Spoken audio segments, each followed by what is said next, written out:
കാലത്തെ 5:30 മണിയായപ്പോൾ തന്നെ കല്ലു ഉണർന്നു. അവൾ നോക്കിയപ്പോൾ കമിഴ്ന്ന് കിടന്നുറങ്ങുന്ന കണ്ണനെയാണ് കണ്ടത്. അവളൊന്ന് പുഞ്ചിരിച്ചു. തലേ ദിവസം രാത്രിയിലെ ഓർമ്മകളിൽ അവൾക്ക് ആ പ്രഭാതം കൂടുതൽ ഉന്മേഷമുളവാക്കി. കുളിച്ചിട്ട് അടുക്കളയിൽ കയറണമെന്ന് ചീത്ത പറഞ്ഞുകൊണ്ട് അവൾ കുളിക്കാനായി ബാത്റൂമിലേക്ക് പോയി. കുളി കഴിഞ്ഞ് അടുക്കളയിലേക്ക് ചെന്നപ്പോൾ ആരും ഉണർന്നിരുന്നില്ല. ശ്രീകുട്ടി ഇന്നു മുതൽ കോളേജിൽ പോകണമെന്ന് പറഞ്ഞുകൊണ്ടാണ് അവൾ കാലത്ത് തന്നെ എഴുന്നേറ്റത്. ക്യാബേജ് എടുത്ത് വെള്ളത്തിലിട്ടു. ഒരു ചെറിയ കഷ്ണം ക്യാരറ്റും തോരൻ വെക്കാനാണ്. ഫ്രിഡ്ജിൽ തൈര് ഇരിപ്പുണ്ട്, അതുകൊണ്ടൊരു പുളിശ്ശേരി ഉണ്ടാക്കാം. മീൻ വറുക്കാൻ ഇന്നലെ രാജി ചേച്ചി അരച്ച് തിരുമ്മി വെച്ചിട്ടുണ്ട്. അടുപ്പിൽ തീ പിടിപ്പിച്ച് അവൾ കഞ്ഞിക്കുള്ള വെള്ളം വെച്ചു. അപ്പോൾ സമയം 6 മണി കഴിഞ്ഞു. അവൾ മുറ്റത്തേക്കിറങ്ങി.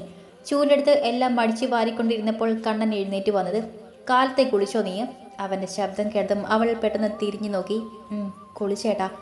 ജലദോഷം പിടിക്കും, ഇത്തിരി കഴിഞ്ഞ് അടിച്ചു വാരിയ പോരെ കല്ലു? ഏയ് ഇല്ലേട്ടാ, എനിക്ക് പണ്ട് മുതലുള്ള ശീലമാണ്. ഈ സമയത്താണ് ഞാൻ എൻ്റെ വീട്ടിൽ മുറ്റമടിക്കുന്നത്, അവൾ പറഞ്ഞു. ആ ശരി ശരി, ഞാൻ പറഞ്ഞതേ ഉള്ളൂ. അവൻ ബ്രഷും പേസ്റ്റും എടുത്തുകൊണ്ട് കിണറിൻ്റെ അപ്പുറത്തേക്ക് നടന്നുപോയി. കല്ല് മുറ്റം മുഴുവനും അടിച്ചു വാരിയിട്ട് അടുക്കളയിൽ ചെന്ന് കാപ്പിക്കുള്ള വെള്ളം വെച്ചു. ആരോടോ കണ്ണൻ സംസാരിക്കുന്നത് അവൾ കേട്ടു. നോക്കിയപ്പോൾ ഏതോ ഒരു ചേട്ടനാണ്. ആരാണെന്ന് അവൾക്ക് മനസ്സിലായില്ല. കണ്ണൻ അടുക്കളയിൽ വന്ന് പശുവിനെ കറക്കാനുള്ള പാത്രം എടുത്തുകൊണ്ട് പോയി. അച്ഛനില്ലാത്തത് കൊണ്ട് അടുത്ത വീട്ടിലെ ചേട്ടനെ കൊണ്ടാണ് പശുവിനെ കറക്കുന്നത്. അവൾ ക്യാബേജ് അരിഞ്ഞു കഴിഞ്ഞപ്പോൾ ശ്രീകുട്ടി എഴുന്നേറ്റ് വന്നു. ആഹാ, കല്ല് നേരത്തെ ഉണർന്നോ? ഇല്ലെന്നേ, കുറച്ച് സമയമായതേയുള്ളൂ, അവൾ ശ്രീകുട്ടിക്ക് കാപ്പി എടുത്തു കൊടുത്തുകൊണ്ട് പറഞ്ഞു. അയ്യോ, ഞാൻ എടുത്തോളാം. എടുത്ത് തരുമൊന്നും വേണ്ട കല്ലു. കല്ല് ചിരിച്ചുകൊണ്ട് നിന്നതേയുള്ളൂ. അപ്പോഴേക്കും കണ്ണൻ അടുക്കളയിലേക്ക് കയറി വന്നു. എടി ശ്രീകുട്ടി, ഓമനക്കുട്ടൻ ചേട്ടൻ ഇത്തിരി കാപ്പി എടുക്ക്. വെളിയിൽ നിൽക്കുന്ന ചേട്ടനാണോ? ശ്രീകുട്ടി കാപ്പി എടുത്തപ്പോൾ കല്ല് ചോദിച്ചു. അതെ, ഇവിടുത്തെ അച്ഛനും അമ്മയും ഇല്ലാത്തപ്പോൾ ആ ചേട്ടനാണ് വരുന്നത്. രാജിയുടെ ഫോൺ നിർത്താതെ ബെല്ലടിക്കുന്നുണ്ട്. രാജി ചേച്ചി ബാത്റൂമിലാണ്. ആരാണെന്നൊന്ന് നോക്കിയേ കല്ലു. കല്ല് ഫോൺ എടുത്ത് നോക്കിയപ്പോൾ സുമേഷാണ്. ശ്രീകുട്ടി, സുമേഷ് ചേട്ടനാണ് വിളിക്കുന്നത്. അതെയോ, എന്താണെന്തോ കാലത്തെ. അവൾ ഫോൺ എടുത്തു. ഹലോ സുമേഷ് ചേട്ടാ. ആ, രാജി ചേച്ചി ബാത്റൂമിലാണ്. എന്താ ചേട്ടാ കാലത്തെ? അതെയോ, എന്നിട്ടോ? ഹോസ്പിറ്റലാണോ ഇപ്പോൾ? ഓക്കെ, ഞാൻ ചേച്ചി ഇറങ്ങുമ്പോൾ വിളിക്കാം. ശരി ശരി, ഓക്കെ. അവൾ ഫോൺ കട്ട് ചെയ്തു. എന്തിനാണ് ചേട്ടൻ വിളിച്ചത്? അവിടുത്തെ അമ്മയ്ക്ക് ഷുഗർ കൂടി ഹോസ്പിറ്റലാണ്. രാജി ചേച്ചിയോട് ഒരുങ്ങി നിൽക്കാൻ ചേട്ടൻ ഇങ്ങോട്ട് വരും അത്രേ. അയ്യോ, കഷ്ടമായല്ലോ. എന്നാ ചെയ്യാനാ? അപ്പോഴേക്കും രാജിയും കണ്ണനും കൂടി കയറി വന്നു. രാജിയോട് കാര്യങ്ങളെല്ലാം ശ്രീകുട്ടി പറഞ്ഞു. അവൾ വേഗം തന്നെ സുമേഷിനെ വിളിച്ചു. പിന്നീട് പെട്ടെന്ന് പോകാൻ റെഡിയായി. ആ സമയത്ത് കല്ലു ഇടിയപ്പം ഉണ്ടാക്കി. ശ്രീകുട്ടിയും കല്ലും കൂടി അടുക്കളയിലെ പണികളെല്ലാം ഒതുക്കി. ശ്രീകുട്ടി കോളേജിൽ പോകാനായി റെഡിയായി. സുമേഷ് വന്നപ്പോൾ രാജിയുടെ ഒപ്പം ബസ് സ്റ്റോപ്പിലേക്ക് ശ്രീകുട്ടിയും പോകാനായി ഇറങ്ങി. അങ്ങനെ കല്ലുവിനോട് യാത്ര പറഞ്ഞ് രണ്ടാളും ഇറങ്ങി. കല്ലു, കണ്ണനാണ്. എന്തോ? വാ, കാപ്പി കുടിക്കാം. അവൾ അവന് കഴിക്കാനായി ഇടിയപ്പവും ഉരുളക്കിഴങ്ങ് കറിയും എടുത്ത് മേശമേൽ വെച്ചു. കല്ല് കഴിച്ചോ? ഇല്ല. എന്നാ വാ, ഒരുമിച്ച് കഴിക്കാം. അവളൊരു പ്ലേറ്റ് 2 അപ്പവും എടുത്തുകൊണ്ട് വന്നു. അവൻ്റെ അടുത്തായിരുന്നു. അവ 2 ഇടിയപ്പം കൂടി അവളെ പ്ലേറ്റിലേക്ക് വെച്ചു. അവൾ നോക്കിയപ്പോൾ കഴിക്കാൻ അവൻ ആംഗ്യം കാണിച്ചു. അയ്യോ കണ്ണേട്ടാ, എനിക്കിത് മതി. 2 കഴിക്കുമ്പോൾ വയറ് നിറയും. ആര് പറഞ്ഞു? മര്യാദയ്ക്ക് ഇത് മുഴുവൻ കഴിച്ചോണം. കണ്ണേട്ടാ പ്ലീസ്, എനിക്കിത് മതി. കലു, കളിക്കാതെ വേഗം കഴിക്കും. ആകപ്പാട ഇത്തിരിയുള്ളൂ. കുറച്ച് തടിയെങ്കിലും ഇല്ലെങ്കിൽ എങ്ങനെയാണ്? അവൻ അർത്ഥം വെച്ച് പറഞ്ഞുവെങ്കിലും അവൾക്കിത് മനസ്സിലായില്ലെന്നവന് തോന്നി. ഇങ്ങനെയൊരു പൊട്ടിപ്പെണ് അവൻ ഓർത്തു. കണ്ണേട്ടാ, 2 കഴിക്കുമ്പോൾ എനിക്ക് വയറ് നിറയും, അതാണ്. ശരി, ഓക്കെ, എങ്കിലൊരു കാര്യം ചെയ്യാം. അവൻ ഭക്ഷണം കഴിച്ചുകൊണ്ട് അവളെ നോക്കി പറഞ്ഞു. എന്താണ്? നീ 2 ഇടിയപ്പം കഴിച്ചു കഴിഞ്ഞ് നിന്റെ വയറ് നിറയും എന്നല്ലേ പറഞ്ഞത്? അതെ. എന്നാ അന്നേ ആ വയറിന്ന് കാണിക്കണേ, എന്നിട്ട് ഞാൻ തീരുമാനിക്കാം ഇനി കഴിക്കണോ വേണ്ടേ എന്ന്. അവൻ പറഞ്ഞതും കല്ലു പേടിച്ചു പോയി. വേണ്ട വേണ്ട, ഞാൻ കഴിച്ചോളാം, അവൾ പെട്ടെന്ന് പറഞ്ഞു. തലേ ദിവസത്തെ ഓർമ്മയിൽ അവൾക്ക് അല്പം ഭയവും ഇല്ലാതില്ല. അവൾ പതിയിരുന്ന് കഴിച്ചു തുടങ്ങി. ബാപ്പുട്ടി, ഞാൻ പോട്ടടാ, അവൻ പിറുപിറുത്തു. എന്താ? അവൾ അവനെ നോക്കി. എന്താ? അല്ല, ഏട്ടൻ എന്തെങ്കിലും പറഞ്ഞോ? ഞാനൊന്നും പറഞ്ഞില്ല വേണേ, വേഗം കഴിച്ച് എഴുന്നേൽക്ക്. അവൻ കൈ കഴുകാനായി എഴുന്നേറ്റു. അല്പം കഴിഞ്ഞതും കല്ലുവും കഴിച്ച് എഴുന്നേറ്റു. പ്ലേറ്റൊക്കെ കഴുകി വെച്ചിട്ട് അവൾ റൂമെല്ലാം അടിച്ചു വാരിയിട്ടു. കണ്ണൻ വന്നപ്പോൾ അവൾ അടുക്കളയിൽ എന്തെങ്കിയോ പണിയാണ്. അവൻ മെല്ലെ വന്ന് അവളുടെ വയറിൽ തോണ്ടി. അവൾ ഞെട്ടിപ്പോയി. ഇതെന്താ കലു, നീ ഇങ്ങനെ പേടിക്കുന്നത്? ഞാൻ പിടിച്ച് തിന്നുമൊന്നുമില്ല. അത് പിന്നെ ഏട്ടൻ എന്തെങ്കിലും വേണോ? വേണം, പറയട്ടെ? അവനുള്ള കണ്ണുകളിലേക്ക് നോക്കി ചോദിച്ചു. എന്താണ്? കല്ലു മിഴികൾ താഴ്ത്തി. കല്ലു, എന്തോ? നീ എന്താ എൻ്റെ മുഖത്തേക്ക് നോക്കാത്തത്? എന്നെ കാണാൻ അത്രയ്ക്ക് മോശമാണോ? അയ്യോ അല്ലേട്ടാ, പിന്നെ എന്താ ഞാൻ വരുമ്പോൾ എല്ലാം ഇങ്ങനെ നിലത്തേക്ക് നോക്കി നിൽക്കുന്നത്? അത് പിന്നെ എനിക്ക് അവൾ വാക്കുകൾക്കായി പരതി. പറയൂ, എന്താണ് കാരണമെന്ന്? എനിക്കൊരു ഇഷ്ടക്കുറവുമില്ല ഏട്ടാ. സത്യത്തിൽ എനിക്ക് എന്തോ ഒരു ചമ്മൽ. ഞാൻ വിചാരിച്ചു എന്നെ ഇഷ്ടമായില്ലേന്ന്. അയ്യോ അല്ല, എനിക്ക് ഏട്ടനെ ഒരുപാട് ഇഷ്ടമാണ് സത്യം. അവൾ തൻ്റെ നെറുകയിൽ കൈവച്ച് പറഞ്ഞതും അവൻ ചിരിച്ചു പോയി. എടി പെണ്ണേ, നിന്റെ ഒരു കാര്യം. അവനവളെ തൻ്റെ തോളിലേക്ക് ചേർത്ത് പിടിച്ചു. എന്തിനാ എന്നെ തോണ്ടിയത്? അത് നിന്റെ ഈ കുഞ്ഞു വയർ നിറഞ്ഞത് നോക്കുമായിരുന്നു ഞാൻ. അതിന് നീ സമ്മതിച്ചില്ലല്ലോ. തൽക്കാലം എനിക്കിപ്പോൾ ഒന്നും വേണ്ട. ഞാൻ ഹോസ്പിറ്റൽ വരെ ഇന്ന് പോകുക. അതെയോ, ഞാനും കൂടി വരാം. ഇന്നലെ പോയതല്ലേ കല്ലു, നീ ഇന്ന് വരണ്ട. നീ റെസ്റ്റ് എടുത്തു. ആകെ മടുത്തില്ലേ, കാലത്ത് തുടങ്ങിയതല്ലേ. അവൻ്റെ വാക്കുകൾ കേട്ടപ്പോൾ കല്ല് പുഞ്ചിരി തൂകി.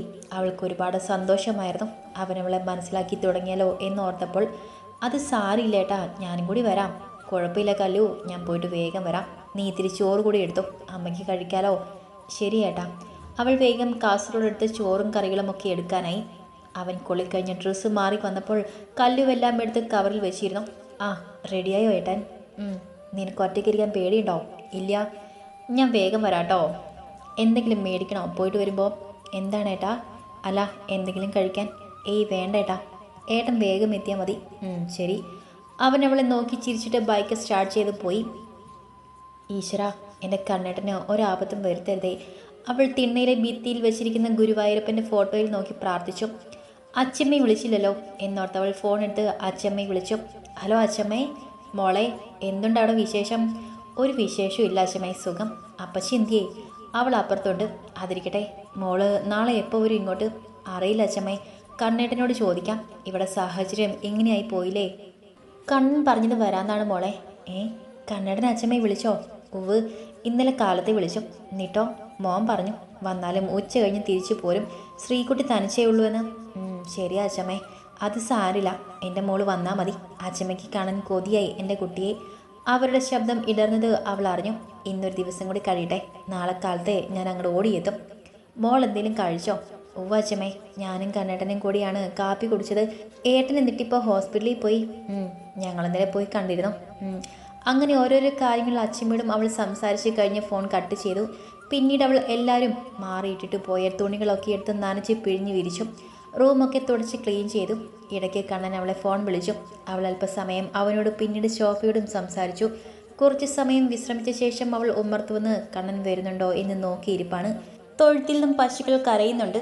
കല്ല് ചെന്ന് നോക്കിയപ്പോൾ കുറച്ച് പച്ചപ്പുല്ല് കിടപ്പുണ്ട്. അവളിത് വാരിയെടുത്ത് അവറ്റകൾക്ക് ഇട്ടുകൊടുത്തു. ഇനി കൊടുക്കണമെങ്കിൽ തീറ്റയില്ല. തൊഴുത്തിൻ്റെ താഴെ ഒരു ചെറിയ പാടമാണ്. അവിടെ ഇവിടെയൊക്കെ പുല്ല് നിൽപ്പുണ്ട്. അവളൊരു വെട്ടുരുവ എടുത്തുകൊണ്ട് വന്ന് പാടത്തേക്ക് ഇറങ്ങി. പുല്ലരിയാൻ തുടങ്ങി. ആദ്യമായിട്ടാണ് ഈ പണി ചെയ്യുന്നത്. അവൾ കുറേ സമയമെടുത്ത് പുല്ലരിഞ്ഞെടുക്കാൻ ഏകദേശം ഒരു കെട്ട് ചെത്തിയെടുത്തു. മടുത്തു.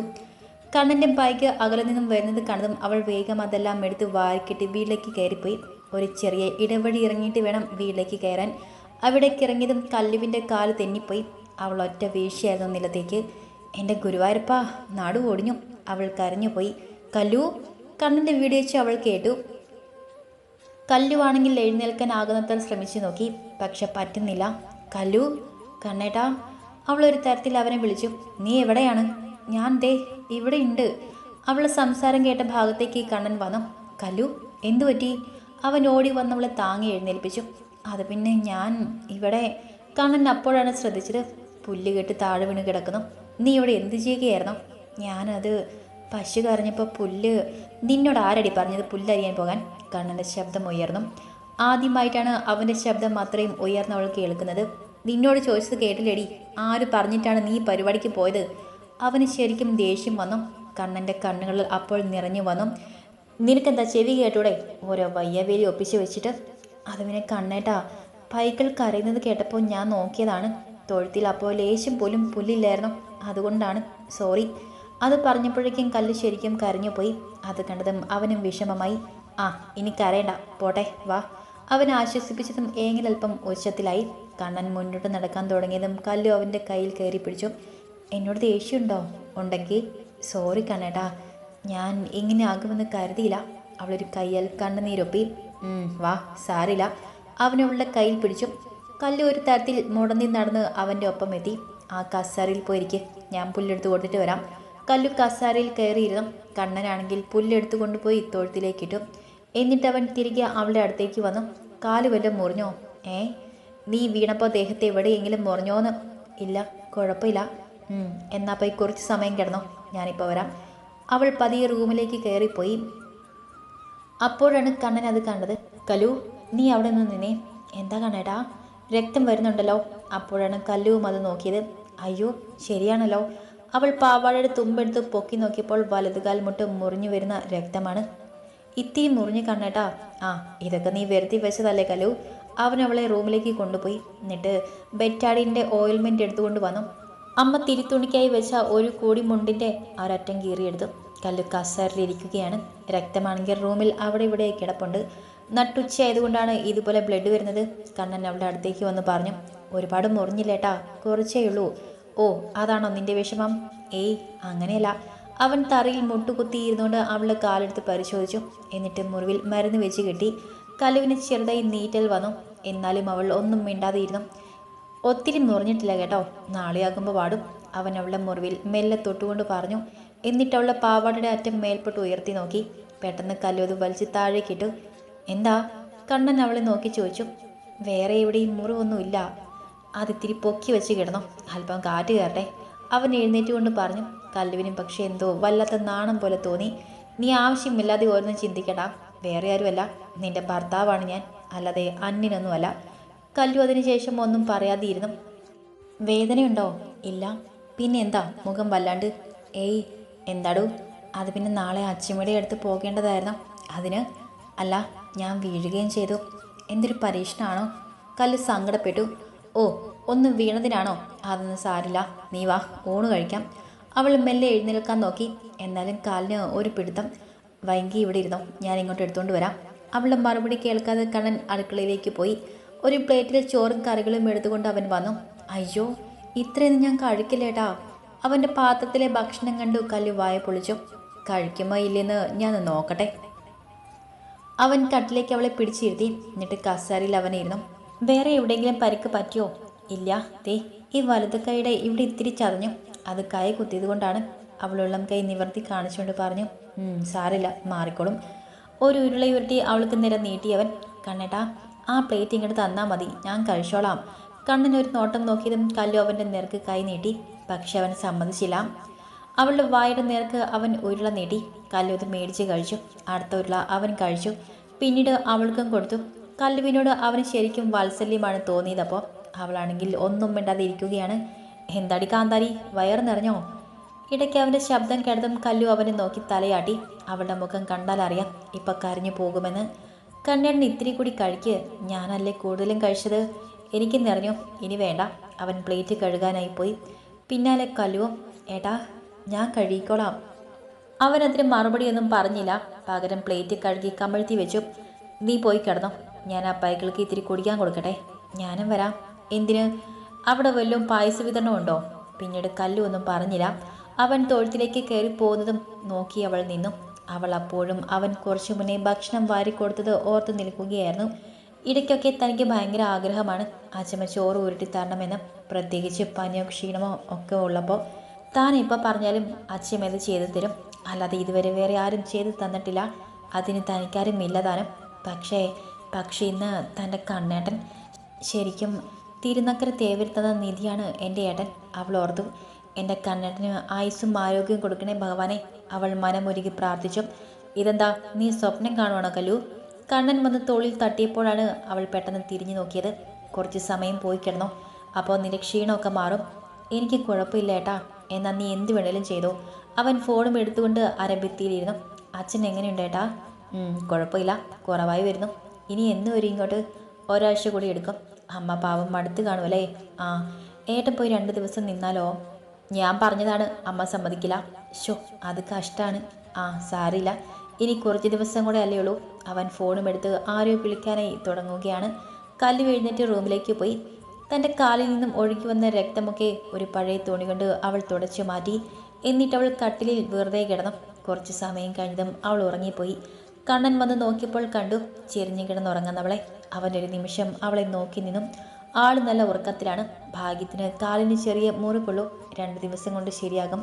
അവൻ പാവാട അല്പം പൊക്കി വെച്ചു. ഒരു സംശയം തീർക്കാനാണ് പാവാട ഒന്ന് ലേശം ഉയർത്തിയത്. അപ്പോഴേക്കും പെണ്ണിന് നാണം വന്നു. അവൻ നോക്കിയപ്പോൾ കണ്ടു ഇടത് മുട്ടിന് മുകളിലെ ചുവന്ന് തിണർത്ത് കിടക്കുന്നത്. വീണപ്പോൾ പറ്റിയതാണ് ഈ പെണ്ണിന്റെ കാര്യം. അവൻ മെല്ലെ മുറിവിൽ വിരലോടിച്ചു. താനൊന്ന് ഒച്ച വെച്ചാൽ കരയുന്നവളാണെന്ന് അവന് മനസ്സിലായി. വഴക്ക് പറഞ്ഞതും പെണ്ണിന്റെ കണ്ണുനീർ പുഴയായി ഒഴുകി. അത് കണ്ടതും തനിക്കും സഹിക്കാൻ പറ്റിയില്ല. എത്ര പെട്ടെന്നാണ് അവൾ തന്നിലേക്ക് ആഴത്തിൽ പതിഞ്ഞത്. അവൻ അവളുടെ അടുത്തായി പോയി അവളുടെ നേർക്ക് തിരിഞ്ഞു കിടന്നു. തലേ ദിവസം രാത്രിയിൽ അവൾ പറഞ്ഞ ഓരോ വരികളിൽ കൂടി അറിയുകയായിരുന്നു താൻ അവളുടെ ബാല്യവും കൗമാരവും ഒക്കെ. അവനൊരു കൈ കൊണ്ട് അവളുടെ നെറുകയിൽ തലോടി. അവളുടെ നെറ്റിയിൽ തൻ്റെ ആദരം ചേർത്തു. പതിയെ അവനും മയങ്ങിപ്പോയി. കുറച്ച് സമയം കഴിഞ്ഞ് കല്ല് കണ്ണു തുറന്നപ്പോൾ തൻ്റെ കഴുത്തിടുക്കിൽ മുഖം ഒളിപ്പിച്ച് കിടക്കുകയായിരുന്നു അവൾ. പെട്ടെന്ന് ചാടി എഴുന്നേൽക്കാൻ തുടങ്ങിയതും അവൻ്റെ ബലിഷ്ഠമായ കരം വയറിന്മേൽ പൊതിഞ്ഞു കിടക്കുന്നു. അത് മാറ്റാൻ ശ്രമിച്ചതും ഫലമുണ്ടായില്ല. അവൾ നോക്കിയപ്പോൾ കണ്ണിന് സുഖനിദ്രയിലാണ്.